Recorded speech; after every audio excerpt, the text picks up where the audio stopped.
1000-ഓളം പേർ ഒരുമിച്ചിരുന്ന് ആത്മീയവും അതിലേറെ സൗഹൃദപരവും അതിലൊക്കെയേറെ സംഘാടക മികവും ഒത്തുചേരുന്ന മനോഹരമായ ഒരു നോമ്പുതുറ. കോഴിക്കോട് മലപ്പുറം റൂട്ടിൽ മേൽമുറി സ്വലാത്ത് നഗറിലാണ് ഈ മനോഹരമായ കാഴ്ച. ഹൈവേയിലൂടെ യാത്ര ചെയ്യുന്ന നോമ്പുകാരും സമീപ പ്രദേശങ്ങളിൽ താമസിക്കുന്നവരും സമീപത്തെ വ്യാപാര സ്ഥാപനങ്ങളിൽ ജോലി ചെയ്യുന്നവരും തുടങ്ങി അനേകം മനുഷ്യർ നോമ്പ് തുറക്കാനായി ഗ്രാൻഡ് മസ്ജിദ് ഒരുക്കുന്ന സ്നേഹത്തിലേക്ക് വന്നുകൊണ്ടേയിരിക്കുന്നു.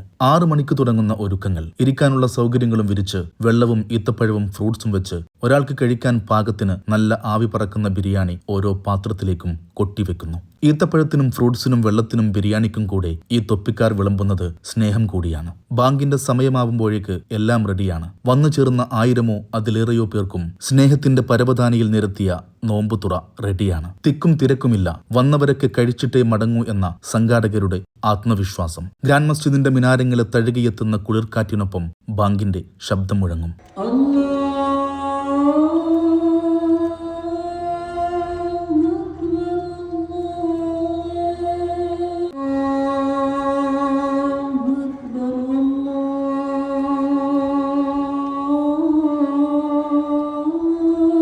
നോമ്പുതുറ കഴിഞ്ഞാൽ നമസ്കാരത്തിന്റെ സമയമാണ്. മണിക്കൂറുകളോളം വിശന്നിരുന്ന ഒരു വലിയ ജനക്കൂട്ടം ഭക്ഷണം കഴിച്ചു പോയതിന്റെ യാതൊരടയാളവുമില്ല. അച്ചടക്കത്തിന്റെ, ആത്മാർത്ഥതയുടെ, ആത്മസമർപ്പണത്തിന്റെ നേർക്കാഴ്ച. ഇതൊരു അനുഭവമാണ്. ഒരു വട്ടമെങ്കിലും ഈ സ്വലാത്ത് നഗറിലെ തണുത്ത കാറ്റിൽ ഈ ഗ്രാൻഡ് മസ്ജിദിന്റെ ഓരത്ത് സ്നേഹത്തിന്റെ ഒരു നോമ്പുതുറ.